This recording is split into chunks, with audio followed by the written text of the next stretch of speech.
Welcome to Pediatric Case Review. In today's lecture, we will explore Gaucher disease, a significant lipid storage disorder with wide-ranging clinical manifestations. This comprehensive review is designed for healthcare professionals seeking practical knowledge about pathophysiology, clinical presentation, diagnostic approaches, and treatment strategies for Gaucher disease. Let's begin our exploration of this fascinating genetic disorder.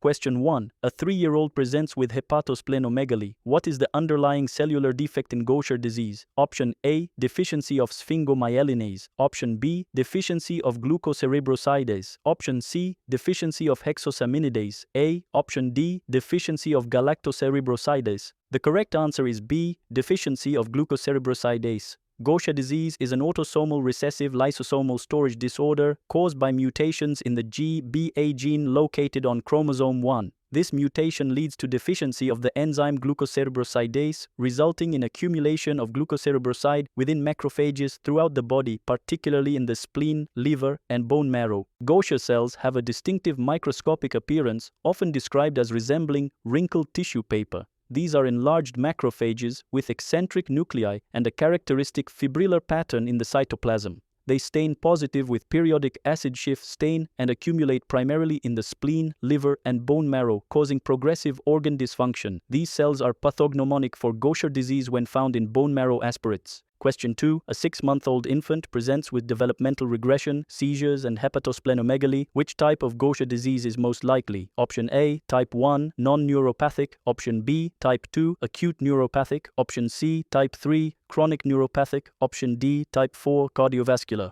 The correct answer is B. Type 2, acute neuropathic. Gaucher disease is classified into 3 main types. Type 2, also called acute neuropathic or infantile Gaucher, presents in early infancy with severe neurological involvement including developmental regression, seizures, and brainstem dysfunction. It has a rapid progression and typically results in death by age 2 or 3. The early onset of neurological symptoms distinguishes it from types 1 and 3. This chart compares the 3 main types of Gaucher disease. Type 1, which accounts for 95% of cases, has no primary neurological involvement and is most common in Ashkenazi Jewish populations. Type 2 is characterized by severe neurological manifestations starting in infancy with brainstem dysfunction and has no ethnic predilection. Type 3 shows variable neurological symptoms with later onset and slower progression, allowing survival into adulthood in many cases. Question 3. A 5-year-old presents with fatigue, bruising, and abdominal distension. Physical exam reveals massive splenomegaly and bone tenderness. Which triad is most characteristic of Gaucher disease? Option A. Hepatomegaly, jaundice, and developmental delay. Option B. Massive splenomegaly, bone pain deformity, and bone marrow affection. Option C. Cherry red spot, seizures and blindness. Option D. Renal failure, hearing loss, and corneal clouding. The correct answer is B. The classic triad of Gaucher disease includes massive splenomegaly, bone pain or deformity, and bone marrow affection. Splenomegaly is often the most prominent feature and can be massive, extending into the pelvis. Bone involvement includes pain, avascular necrosis of the femoral head, and pathological fractures. Bone marrow infiltration leads to pancytopenia, resulting in fatigue, easy bruising, and increased susceptibility to infections. Gaucher disease affects multiple organ systems. The massive splenomegaly can cause abdominal distension and early satiety. Bone involvement creates the characteristic Erlenmeyer flask deformity of the distal femur. Hematologic manifestations include pancytopenia from bone marrow infiltration and hypersplenism. Neurological features, present only in types 2 and 3, include horizontal gaze abnormalities, ataxia, seizures, and developmental regression. Growth retardation and delayed puberty may also occur in pediatric patients. Question 4. A 7-year-old with hepatosplenomegaly and thrombocytopenia is suspected to have Gaucher disease. Which test provides the definitive diagnosis? Option A. Liver biopsy. Option B. Bone marrow aspiration showing Gaucher cells. Option C. Glucocerebrosidase enzyme assay in leukocytes. Option D. DEXA scan showing decreased bone mineral density. The correct answer is C. The definitive diagnostic test for Gaucher disease is the measurement of glucocerebrosidase enzyme activity in peripheral blood leukocytes or skin fibroblasts. While finding Gaucher cells in bone marrow is suggestive, it is not definitive as similar appearing cells can be seen in other conditions. Genetic testing for mutations in the GBA gene confirms the diagnosis and helps determine the type and prognosis. Decreased enzyme activity below 20% of normal levels is diagnostic. The diagnostic approach to Gaucher disease begins with clinical suspicion based on presenting features. Initial investigations include complete blood count showing cytopenias, liver function tests, and imaging studies demonstrating organomegaly. The definitive diagnosis requires glucocerebrosidase enzyme assay, followed by genetic testing to identify specific mutations. Bone marrow examination may reveal characteristic Gaucher cells. Additional studies include bone imaging, pulmonary function tests, and neurological assessments when appropriate. Question 5. A 4-year-old with suspected Gaucher disease is brought for evaluation. Which physical examination finding would not be expected? Option A. Short proportionate stature. Option B. Jaundice and clubbing. Option C. Massive splenomegaly. Option D. Bone deformities and bruising. The correct answer is B. Jaundice and clubbing are not typical findings in Gaucher disease. Common physical examination findings include short proportionate stature due to growth retardation, massive splenomegaly, which is often a hallmark finding, and bone deformities with easy bruising due to skeletal involvement and thrombocytopenia. Patients may also demonstrate pallor from anemia and, in types 2 and 3, neurological manifestations like seizures, abnormal eye movements, and developmental delay. The physical examination in Gaucher disease often reveals distinctive findings. Abdominal examination typically shows massive splenomegaly, sometimes extending into the pelvis, with moderate hepatomegaly. Growth parameters may reveal short proportionate stature and delayed puberty in children. Skin examination may show easy bruising due to thrombocytopenia. Bone deformities and tenderness may be evident on musculoskeletal examination. Neurological examination is normal in type 1, but shows various abnormalities in types 2 and 3. Question 6. A 10-year-old with Gaucher disease complains of severe hip pain. Imaging shows femoral head collapse. What is the most likely bone complication? Option A. Osteoporosis. Option B. Avascular necrosis. Option C. Osteomyelitis. Option D. Bone metastasis. The correct answer is B. Avascular necrosis. Bone complications are common in Gaucher disease and significantly affect quality of life. Avascular necrosis, particularly of the femoral head, is a frequent complication resulting from vascular compromise. Other skeletal manifestations include Erlenmeyer-Flask deformity of the distal femur, osteopenia leading to pathological fractures, and bone crises characterized by acute severe pain, often triggered by inflammation. Bone pain is typically worse with weight bearing and activity. Radiographic findings in Gaucher disease are distinctive. The classic Erlenmeyer-Flask deformity shows a widened distal femur due to impaired remodeling. MRI can demonstrate bone marrow infiltration by Gaucher cells, appearing as low signal intensity on T1 weighted images. Avascular necrosis typically affects the femoral head, causing collapse and degenerative changes. Vertebral compression fractures may occur due to osteopenia. DEXA scans often show reduced bone mineral density, which responds to enzyme replacement therapy. Question 7. A 6-year-old with Gaucher disease presents with fatigue, easy bruising, and recurrent infections. Laboratory studies show pancytopenia. What is the primary mechanism? Option A. Autoimmune destruction of blood cells. Option B. Bone marrow infiltration by Gaucher cells. Option C. Splenic sequestration from portal hypertension. Option D. Nutritional deficiencies. The correct answer is B. Bone marrow infiltration by Gaucher cells. Hematological abnormalities in Gaucher disease result from two primary mechanisms. First, infiltration of bone marrow by Gaucher cells displaces normal hematopoietic cells. Second, hypersplenism due to massive splenomegaly leads to sequestration and destruction of blood cells. Thrombocytopenia is typically the earliest and most severe cytopenia, causing easy bruising and bleeding. Anemia leads to fatigue, while leukopenia can increase infection risk. Hematological manifestations in Gaucher disease follow certain patterns. Thrombocytopenia is typically the earliest and most prominent cytopenia, with platelets often below 50,000 per microliter. Anemia is usually moderate, with hemoglobin between 8 and 10 grams per deciliter. Leukopenia is generally mild. These parameters correlate with disease severity and spleen size. With enzyme replacement therapy, blood counts typically improve within 3 to 6 months, with platelets showing the earliest response. Question 8. A 12-year-old with Gaucher disease presents with abdominal pain, hematemesis, and splenomegaly extending to the pelvis. What complication has likely developed? Option A. Splenic infarction. Option B. Portal hypertension. Option C. Acute pancreatitis. Option D.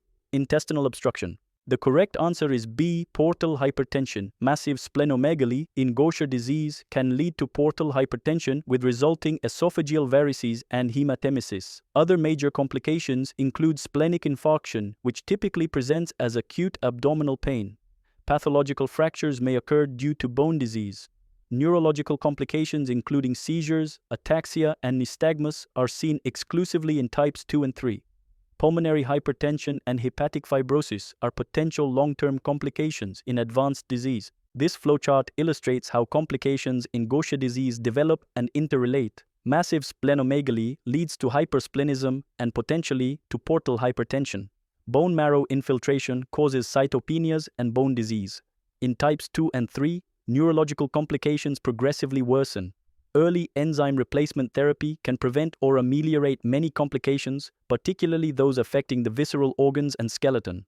However, neurological complications in types 2 and 3 typically do not respond to current therapies. Question 9. A newly diagnosed 5-year-old with type 1 Gaucher disease requires baseline assessment. Which of the following is not part of the standard evaluation? Option A. Complete blood count and liver function tests.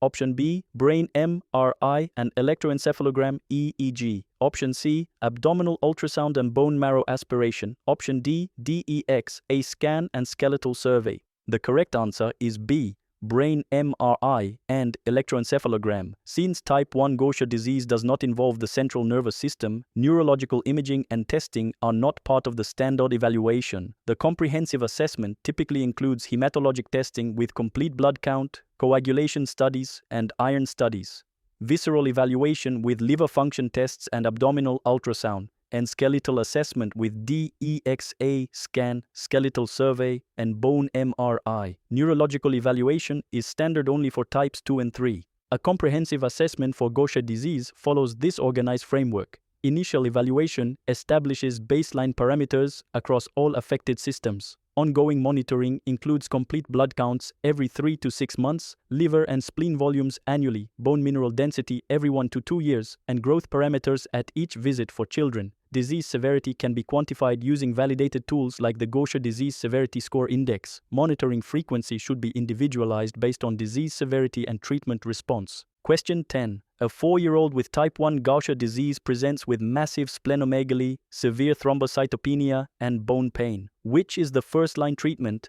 Option A. Splenectomy. Option B. Bone marrow transplantation. Option C. Enzyme replacement therapy. Option D. Substrate reduction therapy. The correct answer is C. Enzyme replacement therapy. This is the gold standard first-line treatment for Gaucher disease, involving intravenous administration of recombinant glucocerebrosidase every 2 weeks. Approved enzymes include imiglucerase, velaglucerase alpha, and taliglucerase alpha. Enzyme replacement effectively reverses or improves hematological and visceral manifestations and prevents progression of bone disease. However, it does not cross the blood-brain barrier and thus has limited effect on neurological symptoms in types 2 and 3. This chart compares treatment modalities for Gaucher disease. Enzyme replacement therapy remains the gold standard, with high efficacy for visceral and hematological manifestations. Substrate reduction therapy, which inhibits glucocerebroside synthesis, is an oral alternative for patients over 18 years. Bone marrow transplantation, once a primary treatment, is now reserved for severe cases unresponsive to enzyme therapy. Splenectomy is generally avoided due to increased risk of bone complications. Emerging therapies include gene therapy and pharmacological chaperones. Question 11. A 7-year-old with type 1 Gaucher disease has been on enzyme replacement therapy for 1 year. Despite therapy, she develops worsening thrombocytopenia and massive splenomegaly, causing respiratory compromise.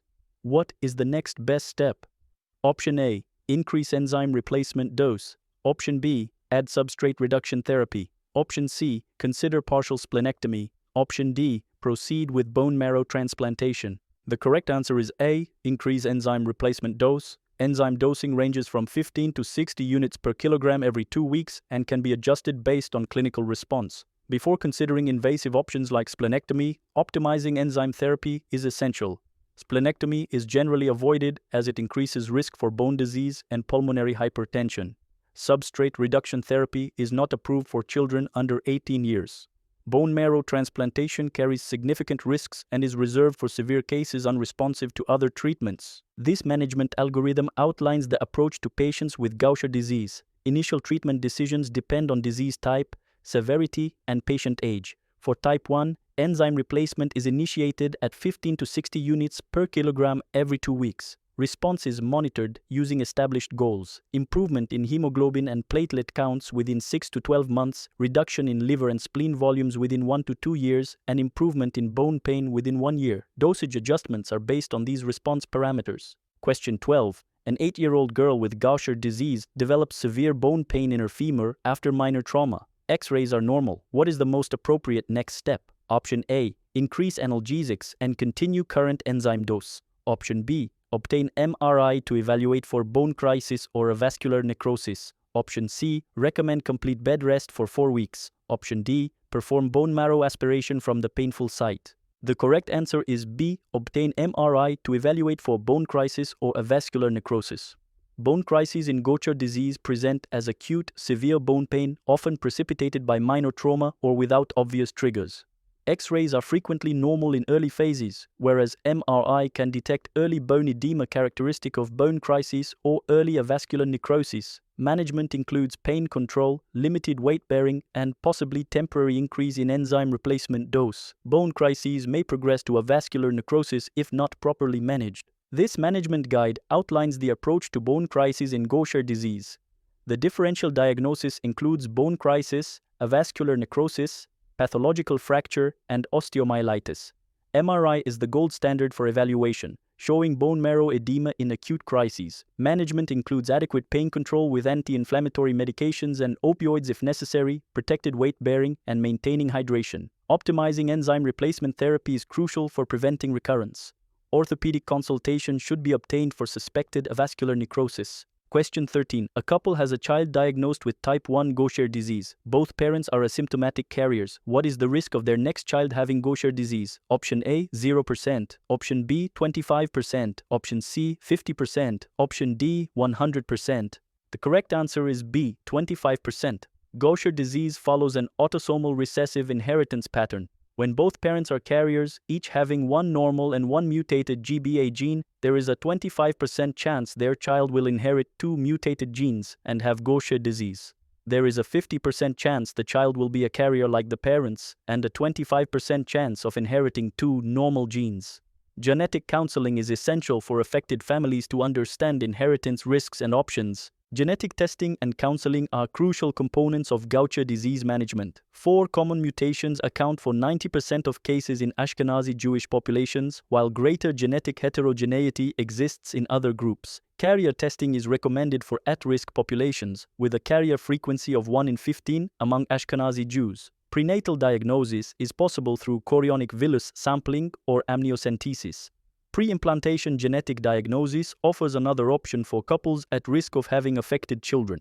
Question 14. A 6-year-old with type 1 Gaucher disease has been stable on enzyme replacement therapy for 2 years. What is the recommended frequency for monitoring liver and spleen volumes? Option A, monthly. Option B, every 3 months. Option C, every 6 months. Option D, annually. The correct answer is D, annually. For patients stable on enzyme replacement therapy, monitoring follows established guidelines. Complete blood counts are typically monitored every 3 to 6 months. Liver and spleen volumes are assessed annually, usually by ultrasound or MRI. Bone health is evaluated with DEXA scans every 1 to 2 years. Growth parameters should be monitored at each clinical visit. Biomarkers like ketotriosidase or CCL18 may be measured every 6 months to assess disease activity. More frequent monitoring is needed for unstable patients.